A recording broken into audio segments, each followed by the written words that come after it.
शुक्लाम्बरधरं विष्णुं शशिवर्णं चतुर्भुजं प्रसन्नवदनं ध्यायेत् सर्वविघ्नोपशान्तये। यस्य द्विरदवक्त्राद्याः पारिषद्याः पराशतं विघ्नं निघ्नन्ति सततं विश्वक्सेनं तमाश्रये। व्यासं वसिष्ठनप्तारां शिक्तेः पौत्रमकल्मषं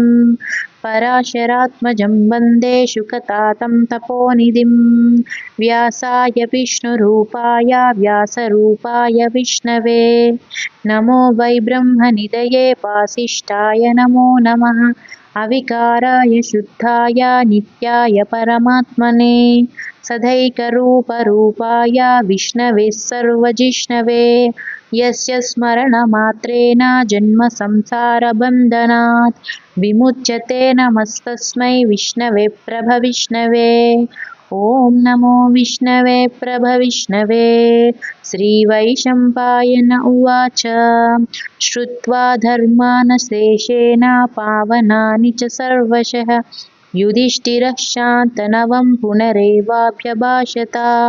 युधिष्ठिर उवाच किमेकं दैवतं लोके किं वाप्येकं परायणं स्तुवन्तः कमर्चन्तः प्राप्नुयुर्मानवा शुभम्। को धर्मः सर्वधर्माणां भवतः परमो मतः किं जपन्मुच्यते जन्तुर्जन्म संसारबन्धनात्। श्रीभीष्म उवाच जगत्प्रभुं देवदेवमनन्तं पुरुषोत्तमं स्तुवन्नाम सहस्रेण पुरुषः सततोत्थितः तमेव चार्चयन्नित्यं भक्त्या पुरुषमव्ययम्। ध्यायान् स्तुवन्नमस्यंश्च यजमानस्तमेव च अनादिनिधनं विष्णुं सर्वलोकमहेश्वरं लोकाध्यक्षं स्तुवन्नित्यं सर्वदुःखातिगो भवेत्। ब्रह्मण्यं सर्वधर्मज्ञं लोकानां कीर्तिवर्धनं लोकनाथं महद्भूतं सर्वभूतभवोद्भवं येष मे सर्वधर्माणां धर्मोऽधिकतमो मतः यद्भक्त्या पुण्डरीकाक्षं स्तवैरर्चेन्नरः सदा। परमं यो महत्तेजः परमं यो महत्तपः परमं यो महद्ब्रह्म परमं यः परायणं पवित्राणां पवित्रं यो मङ्गलानां च मङ्गलं दैवतं दैवतानां च भूतानां यो व्ययः पिता यतः सर्वाणि भूतानि भवन्त्यादियुगागमे यस्मिंश्च प्रलयं यान्ति पुनरेवायुगक्षये तस्य लोकप्रधानस्य जगन्नाथस्य भूपते विष्णोर्नाम सहस्रं मे शृणु पापभयापहम्। यानि नामानि गौणानि विख्यातानि महात्मनः ऋषिभिः परिगीतानि तानि वक्ष्यामि भूतये। ऋषिर्नाम्नां सहस्रस्य वेदव्यासो महामुनिः छन्दोनुष्टुप् तथा देवो भगवान् देवकीसुतः अमृतांशूद्भवो बीजं शक्तिर्देवकीनन्दनः त्रिसामः हृदयं तस्य शान्त्यर्थे विनियुज्यते। विष्णुं जिष्णुं महाविष्णुं प्रभविष्णुं महेश्वरम् अनेकरूपदैत्यान्तं नमामि पुरुषोत्तमम्। अस्य श्रीविष्णुर्दिव्यसहस्रनामस्तोत्रमहामन्त्रस्य श्रीवेदव्यासो भगवान् ऋषिः अनुष्टुप् छन्दः श्रीमहाविष्णुः परमात्मा श्रीमन्नारायणो देवता अमृतांशूद्भवो भानुरिति बीजं देवकीनन्दनः स्रष्टेति शक्तिः उद्भवः शोभनो देव इति परमो मन्त्रः शङ्खबृन्नन्दकी चक्रीति कीलकं शाङ्गधन्वागदाधर इत्यस्त्रं रताङ्गपाणिरक्षोभ्य इति नेत्रं त्रिसामः सामगः सामेति कवचम् आनन्दः परब्रह्मेति योनिः ऋतुः सुदर्शनः काल इति दिग्बन्धः श्रीविश्वरूप इति ध्यानम् श्रीमहाविष्णुप्रीत्यर्थे सहस्रनामजपे विनियोगः। ध्यानम् क्षीरोदन्वत्प्रदेशे शुचिमणिविलसत्सैकते मौक्तिकानां माला क्लुप्तासनस्तः स्फटिकमणिनिभैर्मौक्तिकैर्मण्डिताङ्गः शुभ्रैरभ्रैरधप्रैरुपरि विरचितैर्मुक्तपीयूषवर्षैरानन्दीनः पुनीयाधरिनलिनगदा शङ्खपाणिर्मुकुन्दः भूः पादौ यस्य नाभिर्वियदसुरनिलश्चन्द्रसूर्यौ च नेत्रे कर्णावासः शिरोध्योर्मुखमपि दहनो यस्य वास्तेयमब्धिः अन्तस्तं यस्य विश्वं सुरनरखगो भोगिगन्धर्वदैत्यैः चित्रं रम्यते तं त्रिभुवनवपुषं विष्णुमीशं नमामि। शान्ताकारं भुजगशयनं पद्मनाभं सुरेशं विश्वाकारं गगनसदृशं मेघवर्णं शुभाङ्गं लक्ष्मीकान्तं कमलनयनं योगिहृद्यानगम्यं वन्दे विष्णुं भवभयहरं सर्वलोकैकनाथं मेघश्यामं पीतकौशेयवासं श्रीवत्साङ्कं कौस्तुभोभासिदाङ्गम् पुण्योपेतं पुण्डरीकायताक्षं विष्णुं वन्दे सर्वलोकैकनाथं नमः समस्तभूतानामादिभूताय भूभृते अनेकरूपरूपाय विष्णवे प्रभविष्णवे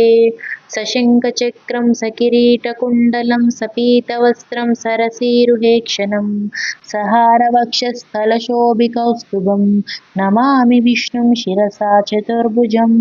छायायां पारिजातस्य हेमसिंहासनोपरि आसीनमम्बुदश्याममायताक्षमलङ्कृतं चन्द्राननं चतुर्बाहुं श्रीवत्साङ्कितवक्षसं रुक्मिणी सत्यभामाभ्यं सहितं कृष्णमाश्रये। हरिः ओम्। विश्वं विष्णुर्वषट्कारो भूतभव्यभवत्प्रभुः भूतकृद्भूतभृद्भावो भूतात्मा भूतभावनः भूतात्मा परमात्मा च मुक्तानां परमागतिः अव्ययपुरुषः साक्षी क्षेत्रज्ञोऽक्षर एव च योगो योगविदां नेता प्रधानपुरुषेश्वरः नारसिंहवपुः श्रीमान् केशवः पुरुषोत्तमः सर्वशिवस्तानुर्भूतादिर्निधिरव्ययः सम्भवो भावनो भर्ता प्रभवः प्रभुरीश्वरः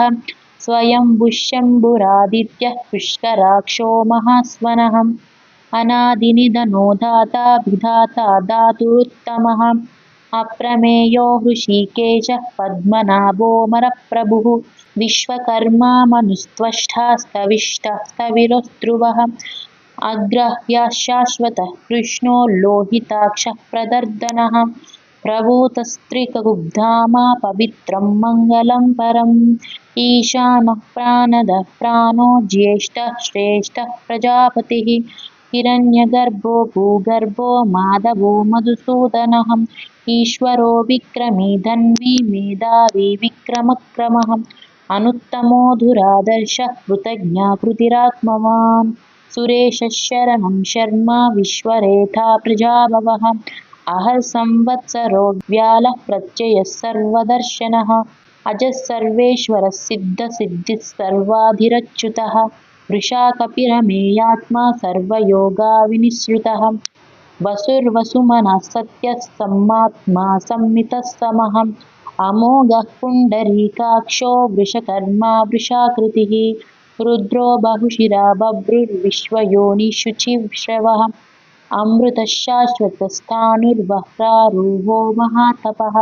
सर्वगः सर्वविद्वानुर्विश्वक्सेनो जनार्दनः वेदो वेदविदव्यङ्गो वेदाङ्गो वेदवित्कविः लोकाध्यक्षः सुराध्यक्षो धर्माध्यक्षः कृताकृतः चतुरात्मा चतुर्व्यूहः चतुर्दंश्चतुर्भुजः भ्राजिष्णुर्भोजनं भोक्ता सहिष्णुर्जगदादिजः अनगो विजयो जेता विश्वयोनिः पुनर्वसुः उपेन्द्रो वामनः प्रांशुरमोघः शुचिरूर्जितः अतीन्द्रसङ्ग्रहः सर्गो धृतात्मा नियमो यमः वेद्यो वैद्यसदा योगी वीरः माधवो मधुः अतीन्द्रियो महामायो महोत्साहो महाबलः महाबुद्धिर्महावीर्यो महाशक्तिर्महाद्युतिः अनिर्देशवपुः श्रीमानमेयात्मा महादृदृत् महेश्वासो महीभर्ता श्रीनिवासः सताङ्गतिः अनिरुद्धसुरानन्दो गोविन्दो गोविदाम्पतिः मरीचिर्दमनो हंसः सुपर्णो भुजगोत्तमः हिरण्यनाभः सुतपः पद्मनाभः प्रजापतिः अमृत्युः सर्वदृक्सिंहः सन्धाता सन्धिमान् स्थिरः अजो दुर्मर्शनः शास्ता विश्रुतात्मा सुरारिः गुरुर्गुरुतमो धाम सत्यः सत्यपराक्रमः निमिषो निमिषस्रग्वी वाचस्पतिरुधारधिः अग्रनिर्ग्रामणि श्रीमान् न्यायो नीता समीरणः सहस्रमूर्धा विश्वात्मा सहस्राक्षा सहस्रपात् आवर्तनो निवृतात्मा संप्रमर्दनः अहः संवर्तको वह्निरनिलो धरणीधरः सुप्रसादः प्रसन्नात्मा विश्वसृद्विश्वभुग्विभुः सत्कर्ता सत्कृतः साधुर्जह्नुर्नारायणो नरः असंख्ययो प्रमेयात्मा विशिष्टशिष्टकृच्छुचिः सिद्धार्था सिद्धसङ्कल्पा सिद्धिदा सिद्धिसाधनः वृषा हि वृषभो विष्णुर्वृषपर्वा वृषोदरः वर्धनो वर्धमानश्च विविक्तः श्रुतिसागरः सुभुजो दुर्धरो वाग्मी महेन्द्रो वसुदो वसुः नैकरूपो बृहद्रूपः शिपिविष्टः प्रकाशनः ओजस्तेजोधरः प्रकाशात्मा प्रतापनः रुद्धस्पृष्टाक्षरो मन्त्रश्चन्द्रांशूर्भस्करद्युतिः अमृतांशूद्भवो भानुशशिबिन्दुः सुरेश्वरः औषधं जगत्सेतुः सत्यधर्मा पराक्रमः भूतभव्यभवन्नाथः पवनः पावनो नलः कामः कामकृत्कान्तः कामः कामप्रदप्रभुः युगाधिकृद्युगावर्तो नैकमायो महाशनः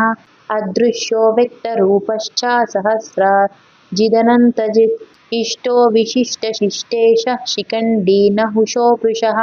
क्रोधः क्रोधकृत्कर्ता विश्वबाहुर्महीधरः अच्युतः प्रतितः प्राणः प्राणदो वासवानुजः अपां निधिरधिष्ठानमप्रमत्तः प्रतिष्ठितः स्कन्दः स्कन्दधरो धुर्यो वरदो वायुवाहनः वासुदेवो बृहद्भानुरादिदेवः पुनर्धनः अशोकस्तारणस्तारः शूरः शौरिर्जनेश्वरः अनुकूलः शतावर्तः पद्मी पद्मनिवेक्षणः पद्मनाभोरविन्दाक्षः पद्मगर्भः शरीरभृत् महादिवृद्धवृद्धात्मा महाक्षो गरुडध्वजः अतुलशरभो भीमः समयज्ञो हविर्हविः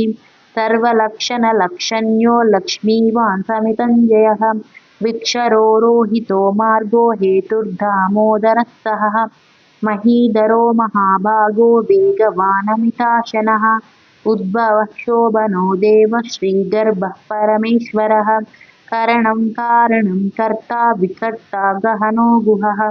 व्यवसायो व्यवस्थानः संस्थानस्थानदो ध्रुवः परर्दिः परमस्पष्टः तुष्टः पुष्टः शुभेक्षणः रामो विरामो विरजो मार्गो नीयो नयो नयः वीरशक्तिमतां श्रेष्ठो धर्मो धर्मविदुत्तमः वैकुण्ठः पुरुषः प्राणः प्राणदः प्रणवपृथुः हिरण्यगर्भशत्रुघ्नो व्याप्तो वायुरधोक्षजः ऋतुः सुदर्शनः कालः परमेष्टि परिग्रहः उग्रसंवत्सरो दक्षो विश्रामो विश्वदक्षिणः विस्तारस्थावरस्थाणुः प्रमाणं बीजमव्ययम् अर्थो नर्तो महाकोशो महाभोगो महाधनः अनिर्विन्नस्तविष्टो भूर्धर्मयूपो महामकः नक्षत्रनेमि नक्षत्री क्षमक्षामसमीहनः यज्ञयुज्यो महीज्यश्च क्रतुसंस्त्रं सताङ्गतिः सर्वदर्शी विमुक्तात्मा सर्वज्ञो ज्ञानमुत्तमम् सुव्रतः सुमुखः सूक्ष्मः सुघोषस्तु ततः सुहृत् मनोहरोजितक्रोधो वीरबाहुर्विधारणः स्वापानस्ववशो व्यापी नैकात्मा नैककर्मकृत् वत्सरो वत्सलो वत्सी रत्नगर्भोदनेश्वरः धर्मकृद्धर्मी सदत्रक्षरमक्षरम् अविज्ञता सहस्रांशुर्विधाता कृतलक्षणः गविस्तिनेमि सत्मत्वास्तसिंहो भूतमहेश्वरः आदिदेवो महादेवो देवेशो देववृद्गुरुः उत्तरो गोपतिर्गोप्ता ज्ञानगम्यः पुरातनः शरीरभूतभृद्भोक्ता कपीन्द्रो भूरिदक्षिणः सोमपोऽमृतपः सोमः पुरुजित्पुरुषोत्तमः विनयोजय सत्यसन्धो दाशाः सत्त्वतां पतिः जीवो विनयिता साक्षी मुकुन्दो मितविक्रमः अम्बोनिधिरनन्तात्मा महोदधिशयोऽन्तकः अजो महर्वस्वभाग्यो जितामित्रः प्रमोदनः आनन्दो नन्दनो नन्दः सत्यधर्मा त्रिविक्रमः महर्षिः कपिलाचार्यः कृतज्ञो मेदिनीपतिः त्रिपदस्त्रिदशाध्यक्षो महाशृङ्गः कृतान्तकृत् महावराहो गोविन्दः सुषेणः कनकाङ्गदी गुह्यो गभीरो गहनो गुप्तश्चक्रगदाधरः वेदस्वाङ्गोजितः कृष्णो दृढसङ्कर्षणोच्युतः वरुणो वारुणो वृक्षः पुष्कराक्षो महामनः भगवान् भगहन्नन्दी वनमाली हलायुधः आदित्यो ज्योतिरादित्यः सहिष्णुर्गतिसत्तमः सुधन्वा खण्डपरुषार्धारुणो द्रविणप्रदः दिवि स्पृक् सर्वदृग्व्यासो वाचस्पतिरयो निजः त्रिसामा सामगः सामा निर्वाणं पेशचम्बिषत् संन्यासकृच्छमाशान्तो निष्ठा शान्तिपरायणम् शुभाङ्गः शान्तिदस्रष्टा कुमुदः कुवलेशयः गोहितो गोपतिर्गोप्ता वृषभाक्षो वृषप्रियः अनिवर्ती निवृतात्मा संक्षेप्ता क्षेमकृच्छिवः श्रीवत्सवक्षः श्रीवासः श्रीपतिः श्रीमताम्बरः श्रीधः श्रीशः श्रीनिवासः श्रीनिधिः श्रीविभावनः श्रीधरः श्रीकरः श्रेया श्रीमान् लोकत्रयाश्रयः स्वक्षस्वङ्गशतानन्दो नन्दिर्ज्योतिर्गणेश्वरः विजितात्मा विधेयात्मा सत्कीर्तिश्चिन्न संशयः उदीर्णः सर्वतश्चक्षुरनीशः शाश्वतस्थिरः भूषयो भूषणो भूतिर्विश्वशोकशोकनाशनः अर्चिष्मानर्चितः कुम्भो विशुद्धात्मा विशोधनः अनिरुद्धो प्रतिरतः प्रद्युम्नो मितविक्रमः कालनेमिनिहावीरः शौरी शूरजनेश्वरः त्रिलोकात्मा त्रिलोकेशः केशवः केशिहा हरिः कामदेवः कामपालः कामी कान्तः कृतागमः अनिर्देशवपुर्विष्णुर्वीरोऽनन्तो धनञ्जयः ब्रह्मण्यो ब्रह्मकृद्ब्रह्मा ब्रह्मविवर्धनः ब्रह्मविद्ब्राह्मणो ब्रह्मी ब्रह्मज्ञो ब्राह्मणप्रियः महाक्रमो महाकर्मा महातेजा महोरगः महाक्रतुर्महायज्वा महायज्ञो महाहविः स्तव्यस्तव प्रियो स्तोत्रं स्तुतिस्तोतारणप्रियः पूर्णः पूरयिता पुण्यः पुण्यकीर्तिरनामयः मनोजवस्तीर्थकरो वसुरेता वसुप्रदः वसुप्रदो वासुदेवो वसुर्वसुमना हविः सद्गतिः सत्कृतिः सत्ता सद्भूतिः सत्परायणः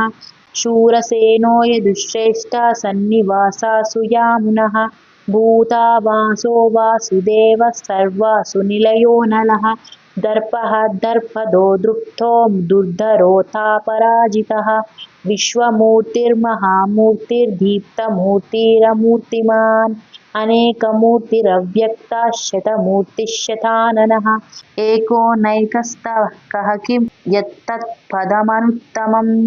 लोकबन्धुर्लोकनाथो माधवो भक्तवत्सलः सुवर्णवर्णो हेमाङ्गो वराङ्गश्चान्दनाङ्गदी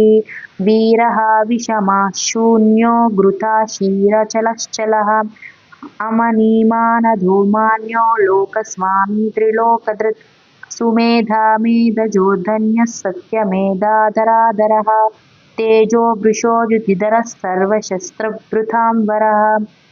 प्रग्रहो निग्रहो व्यग्रो नैकशृङ्गो गदाग्रजः चतुर्मूर्तिर्चतुर्बाहु चतुर्व्यूहश्चतुर्गतिः चतुरात्मा चतुर्भावश्चतुर्वेदाभिधेकपात् सुमावर्तो निवृतात्मा दुर्जयो दुरतिक्रमः दुर्लभो दुर्गमो दुर्गो दुरावासो दुरारिः शुभाङ्गो लोकसारङ्गा सुतं तुस्तन्तु वर्तनः इन्द्रकर्मा महाकर्मा कृतकर्मा कृतागमः उद्भवः सुन्दरः सुन्दो रत्ननाभः सुलोचनः अर्को वाजसनः शृङ्गी जयन्तः सर्वविजयी सुवर्णबिन्दुरक्षोभ्यः सर्ववागीश्वरेश्वरः महाह्रदो महागर्तो महाभूतो महानिधिः कुमुदः कुन्दरः कुन्दापर्जन्यः पावनो निलः अमृतांशोऽमृतवपुः सर्वज्ञः सर्वतोमुखः सुलभस्तु व्रतस्सिद्धः शत्रुजिच्चातृस्थापनः न्यग्रोदोदुम्बरो श्वेतश्चानुराद्रानिषूदनः सहस्रार्ची सप्तजिह्वा सप्तैर्धा सप्तवाहनः अमूर्तिरनघोचिन्त्यो भयकृद्भयनाशनः अनुर्बृहत्कृशः स्थूलो गुणभृन्निर्गुणो महान् अधृतस्त्वधृतस्तत्यः प्राङ्गंशो वंशवर्धनः भारभुत्कथितो योगी योगिशः सर्वकामदः आश्रमक्षमनः क्षामः सुपर्णो वायुवाहनः धनुर्धरो धनुर्वेदो दण्डो दमयिता दमः अपराजितः सर्वसहो नियन्ता नियमो यमः सत्त्ववान् सात्विकः सत्यधर्मपरायणः अभिप्रायः प्रियार्होर्हा प्रियकृत्प्रीतिवर्धनः विहाय सगतिर्ज्योतिस्सुरुचिर्हुतभुग्विभुः रविर्विलोचनः सूर्यः सविता रविलोचनः अनन्तो हुतभुग्भोक्ता सुखदो नैकजोऽग्रजः अनिर्विण्णसधामर्षि लोकाधिष्ठानमद्भुतः सनात्सनातनतमः कपिलः कपिरव्ययः स्वस्तिदस्वस्तिकृत् स्वस्ति स्वस्तिभुक् स्वस्तिर्दक्षिणः औरद्रः कुण्डलीचक्री विक्रमूर्जितशासनः शब्दातिगशब्दसः शिशिरशर्वरीकरः अक्रूरः पेशलो दक्षो दक्षिणक्षमिनां वरः विद्वत्तमो वीतभयः पुण्यश्रवणकीर्तनः उत्तराणो दुष्कृतिः पुण्यो दुःस्वप्ननाशनः वीरः रक्षणः सन्तो जीवनं पर्यवस्थितः अनन्तरूपोऽनन्त श्रीजितामन्युर्भयापहः चतुरश्रो गभीरात्मा विदिशो व्यादिशो दिशः अनादिभूर्भुवो लक्ष्मीः सुवीरो रुचिराङ्गदः अनादिर्भूर्भुवो लक्ष्मीः सुवीरो रुचिराङ्गदः जननो जनजन्माधिर्भीमो भीमपराक्रमः आधारनिलयो धाता पुष्पः सप्रजागरः ऊर्ध्वकः सत्पथाचारः प्राणदः प्रणवप्पनः प्रमाणं प्राणनिलयः प्राणभृत् प्राणजीवनः तत्त्वं तत्त्वविदेकात्मा जन्ममृत्युजरातिगः भूर्भुवः स्वस्तरुस्तारः सवितः प्रपितामहः यज्ञो यज्ञपतिर्यज्वा यज्ञाङ्गो यज्ञवाहनः यज्ञभृद्यज्ञकृद्यज्ञी यज्ञभुग्यज्ञसाधनः यज्ञान्ताकृद्यज्ञगुह्यामन्नमन्नाद एव च आत्मयोनिस्वयं जातो वैखानः सामगायनः देवकीनन्दनः स्रष्टा क्षीतिशाः पापनाशनः शङ्खबृन्नन्दकी चक्री शार्ङ्गधन्वा गदाधरः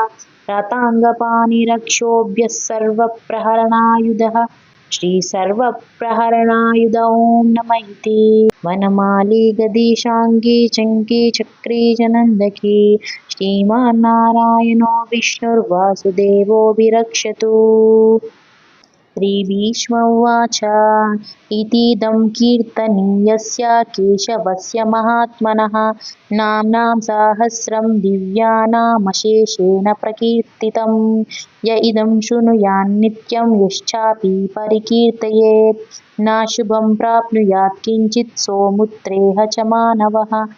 वेदान्तगो ब्राह्मणः स्यात् क्षत्रियो विजयी भवेत् वैश्योदनसमृद्धः स्यात् शूद्रः सुखमवाप्नुयेत् धर्मार्थी प्राप्नुयात् धर्मामर्थार्थी चार्थमाप्नुयात् कामनावाप्नुयात् कामी प्रजार्थी चाप्नुयात् प्रजः भक्तिमान् यः सदोत्थाय शुचिस्तद्गतमानसः सहस्रं वासुदेवस्य नाम्नामेतत् प्रकीर्तयेत् यशः प्राप्नोति विपुलं याति प्राधान्यमेव च अचलां श्रियमाप्नोति श्रेयः प्राप्नोत्यनुत्तमं न भयं क्वचिदाप्नोति वीर्यं तेजश्च विन्दति भवत्यरोगो द्युतिमान् बलरूपा गुणान्वितः रोगार्तो मुच्यते रोगात् बद्धो मुच्येत बन्धनात् भयान्मुच्येत भीतस्तु मुच्येतापन्न आपदः दुर्गण्यातितरत्याशु पुरुषः पुरुषोत्तमं स्तुवन्नाम सहस्रेण नित्यं भक्तिसमन्वितः वासुदेवाश्रयो मर्त्यो वासुदेवपरायणः सर्वपापविशुद्धात्मा याति ब्रह्म सनातनं न वासुदेवभक्तानामाशुभं विद्यते क्वचित् जन्म मृत्युजरा व्याधि भयं नैवोपजायते इमं स्तवमधीयानः श्रद्धा भक्तिसमन्वितः युज्येतात्मा सुखशान्ति श्रीधृति स्मृतिकीर्तिभिः न क्रोधो न च मात्सर्यं न लोभो नाशुभा मतिः भवन्ति कृतपुण्यानां भक्तानां पुरुषोत्तमे द्यौसच्चन्द्रार्कनक्षत्रं कं दिशो भूर्महोदधिः वासुदेवस्य वीर्येण विद्रुतानि महात्मनः सासुरासुरगन्धर्वं सयक्षोरगराक्षसं जगद्वशे वर्ततेदं कृष्णस्य सचराचरम् इन्द्रियाणि मनोबुद्धिः सत्त्वं तेजो बलं धृतिः वासुदेवात्मकान्याहुः क्षेत्रं क्षेत्रज्ञ एव च सर्वागमनमाचारः प्रथमं परिकल्पितः आचारप्रभवो धर्मो धर्मस्य प्रभुरच्युतः ऋषयः पितरो देवा महाभूतानि धातवः जङ्गमाजङ्गमं छेदं जगन्नारायणोद्भवं योगो ज्ञानं तथा साङ्ख्यं विद्या शिल्पादिकर्म च वेदशास्त्राणि विज्ञानमेतत् सर्वं जनार्दनम् एको विष्णुर्महाद्भुतं पृथग्भूतान्यनेकशः त्रीन् लोकान् व्यप्य भूतात्मा भुङ्क्ते विश्वभुगव्ययः इमं स्तवं भगवतो विष्णोर्व्यासेन कीर्तितं पठेद्य इच्छेत् पुरुषः श्रेयः प्राप्तुं सुखानि च विश्वेश्वरमजं देवं जगतः प्रभुमव्ययं भजन्ति ये पुष्कराक्षं न ते यान्ति पराभवं न ते यान्ति पराभवम् ॐ नमः इति। अर्जुन उवाच पद्मपत्रविशालाक्षा पद्मनाभा सुरोत्तमा भक्तानामनुरक्तानां त्राता भव जनार्दन श्रीभगवानुवाच यो मां नाम सहस्रेण स्तोतुमिच्छति पाण्डव सोऽहमेकेन श्लोकेन स्तुत एव न संशयः स्तुत एव न संशयः ॐ नमः इति। व्यास उवाच वासनाद्वासुदेवस्य वासितं ते जगत्त्रयं सर्वभूतानि वासोऽसि वासुदेव नमोऽस्तु ते श्रीवासुदेव नमोऽस्तु ते ॐ नमः इति। पार्वत्युवाच केनोपायेन लघुना विष्णोर्नामसहस्रकं पठ्यते पण्डितैर्नित्यं श्रोतुमिच्छाम्यहं प्रभो। ईश्वर उवाच श्रीराम राम रामेति रमे रामे मनोरमे सहस्रनाम तत्तुल्यं रामनामवरानने। श्रीरामनामवरानन ॐ नमः इति। ब्रह्मोवाच नमोऽस्त्वनन्ताय सहस्रमूर्तये सहस्रपादाक्षिशिरोरुबाहवे सहस्रनाम्ने पुरुषाय शाश्वते सहस्रकोटियुगधारिणे नमः। सहस्रकोटियुगधारिणे ॐ नमः इति। सञ्जय उवाच यत्र योगेश्वरः कृष्णो यत्र पार्थो धनुर्धरः तत्र श्रीर्विजयो भूतिर्ध्रुवा नीतिर्मतिर्मम। श्रीभगवानुवाच अनन्यश्चिन्तयन्तो मां ये जनाः पर्युपासते तेषां नित्याभियुक्तानां योगक्षेमं वहाम्यहम्। परित्राणाय साधूनां विनाशाय च दुष्कृतां धर्मसंस्थापनार्थाय सम्भवामि युगे युगे। आर्ता विषण्णा शिथिलाश्च भीतः घोरेषु चाव्याधिषु वर्तमानः संकीर्त्य नारायणशब्दमात्रं विमुक्तदुःखा सुखिनो भवन्ति। कायेन वाचा मनसेन्द्रियैर्वा बुद्ध्यात्मना वा प्रकृतिस्वभावात् करोमि यद्यत् सकलं परस्मै नारायणायेति समर्पयामि। यदक्षरपदभ्रष्टं मात्राहीनं तु यद्भवेत् तत्सर्वं क्षम्यतां देव नारायण नमोऽस्तु ते। इति श्रीमहाभारते शतसहस्रिकायां संहितायां वैयासिक्याम् अनुशासनपर्वान्तर्गत अनुशासनिकपर्वणि मोक्षधर्मे भीष्मयुधिष्ठिरसंवादे श्रीविष्णोर्दिव्यसहस्रनामस्तोत्रं नाम एकोनपञ्चाशदधिकशततमोऽध्यायः। इति श्रीविष्णुसहस्रनामस्तोत्रम्।